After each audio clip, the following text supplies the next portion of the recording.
Hello friends, Patrick here, and today I am doing a review of the Gill Zenith R3 240 gig SSD. Guys, how do you review an SSD if not just for performance? But let me mention the look of it. It's got a bit of a sticker which I really want to peel off, and a nice back.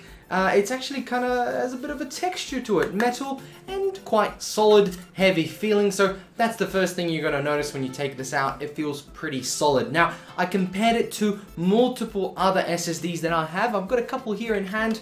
A Samsung Pro, quite an old one, the 840 Pro. It does look nice, sleek, little orange square. I've got another Samsung Evo 840 in the computer that I benchmarked against. So we've got two Samsungs.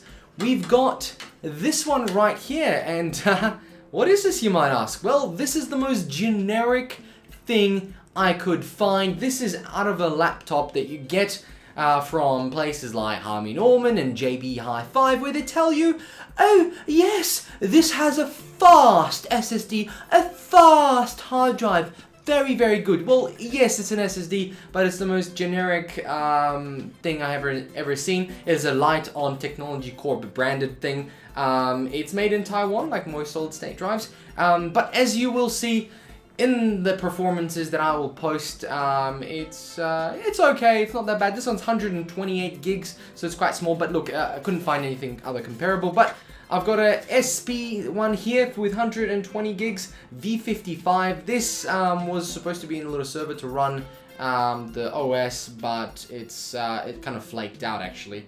But I reformatted it and it worked again. So these are the ones I did. I did a Kingston one in here, which was the V300 or something like that.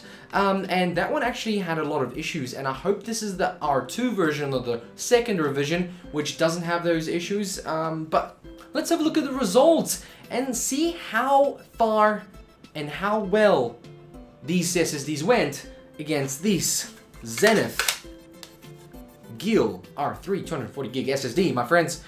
This is pretty much new. It is $95 at PLE. I'll post a link in the description if you guys want to have a look. And comparing to this Pro one, for example, which is 200, same size or 10 gigs more, sort of, 250. 240. The price range is pretty reasonable, 95, 200, and let's get into performances, because that's really where these things shine, and you'll really notice why I'm excited between the price ranges here. Alright guys, first we have the Lite-On Tech 120 gig SSD, and it's got a read and write. I'm only looking at the sequentials first, and the 4K, that's all I'm going to look at. But we've got a read of 551 and a write of 151. Now this is the most generic device, and as you can see, the write speeds are pretty poor. Next is the Kingston, which was actually the SV300S, not the whatever I said, and that's a 240 gig, and its read speed is 538 and 158 for write. The 4K is 24 to 113, and that Lite-On Tech had 32 to 134, which actually beats out this Kingston. Not so much the write though. The Lite-On Tech only goes by, 7 megabytes per second lower. But guys, that's what I'm pointing out here, is that this Kingston 301 and this Lite-On Tech is on the same par, really, to be honest. There really isn't a difference. The 4K is a little bit better on the Lite-On, which, at 120 gigs you wouldn't be using it for 4K. Now then we've got the Patriot Blaze, which is the other one I forgot to mention, but I did a test on that one, and that one actually really came out really nicely. 531 read and 321 write. It has a 4K of 29 to 112, which is pretty much on par with the Kingston. Look, we're not going to get into semantics here. The numbers are really small. Differences 29 to 24, 112, 113. But that write speed with that Patriot Blaze 240 gig SATA one here is substantially better than the Kingston and the Lite-On, so we're going to put that to the side and compare the next one I have here. I'm going at random. I don't want to make anybody of these SSDs feel any more special than the next one, but the Pro one is coming up now, and this one has got the 558 read, which is a bit higher than the Patriot Blaze, and the write is 244, a lot lower than the Patriot Blaze. And, you know, they tout these speeds on the back of these boxes that they're, you know, 500 up, 500 down as they read and write. But in reality, it's a lot different. It does have a better 4K read on the Samsung 840 Pro. But again, how many people really work with 4K? And I think the sequentials are still a lot better to go by, especially the read and writes, which is exactly what's touted on the back of the box. So it's okay, but the 840 EVO is probably the most, well, equal to what says on the box. It's got a read of 548 and a write of 519, and that is pretty much almost on paper, it's perfectly correct. Now, this is the one that I bought a long time ago, and it is in my boot drive actually, and it's was $200, $212 to be exact, a couple of years ago. Now it's about $149, so it's still in above the $100 mark. So finally, let's open up the Giel Zenith. Last one, I guess, is because it's the review, and this is where things get really interesting. The read is higher than the Samsung SSD 840 EVO, which is our champion at the moment.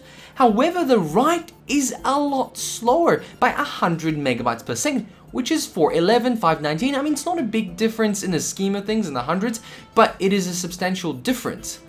But if we go on to the write of 4K, we've got 147 write on the Giel Zenith and only 120 on the Samsung. 42 on the Samsung is a bit higher on the read than the 33. Now, so what does this really say to us? Well, the Giel Zenith at $95 is really a good buy compared to all the other products that I showed in these examples here.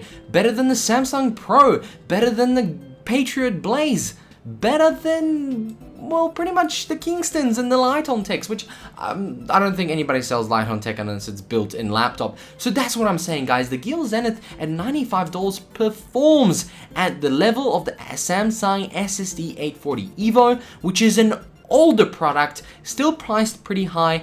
And at the moment, to get the same sort of product, that 500 to 500 read write, is still above $150. So this Giel Zenith has reached that height almost at a very reasonable price at $95. Now, if I saw this, because I bought the Kingston for $99 and its write speed is terrible, 158 compared to this one with 411.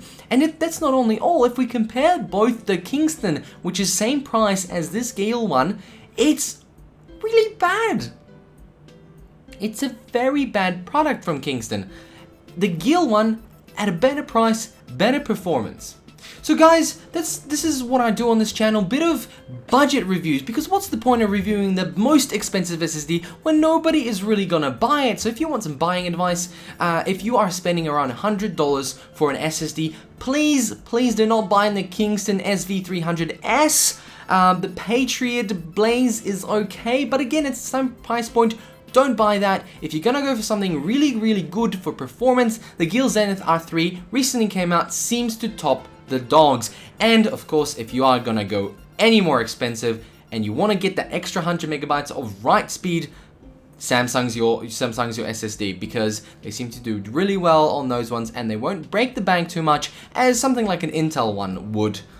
There's obviously expensive Samsung ones too with bigger capacities, and I guess that's where you've got to look at it. Bigger capacity might be a little bit faster if it's got better things like the 3D NAND, which is also more expensive. But at the moment, the Giel Zenith takes my note of approval for the great price to performance compared to other products in the same price range.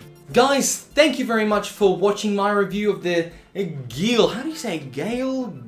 Giel? I think it's Giel Zenith R3 high performance 2.5 inch SSD, and it is a good buy. Like I said, at $95, the performance matches higher, more expensive product, and I think it's a pretty good buy. And it looks pretty sleek, and especially if you are putting this on a glass enclosure. The really popular ones are now the fully glassed ones where you put the SSDs on the outside and you can show them off. This is a sticker, so you can take it off, so you can get that nice metallic finish. I'm not going to take it off. I don't know how well you got to take it. Maybe you got to wash it off the sticker on the back. I don't know. But that smooth, solid steel that you can see over here is actually quite nice. So guys, thanks for watching. Subscribe if you want to see more stuff. I've got a few things coming up. And also give us a like and a comment. Let me know what you think of this SSD or other SSDs. And maybe let me know if I should change up my review. I mean, I'm just checking the speed, how fast you're going to boot into Windows, how fast you're going to boot into those games, because that's really what I would use this for. SSDs, why would you use it for storage? Games, boot drive, that's all you need. Thanks for watching, guys. Catch you later.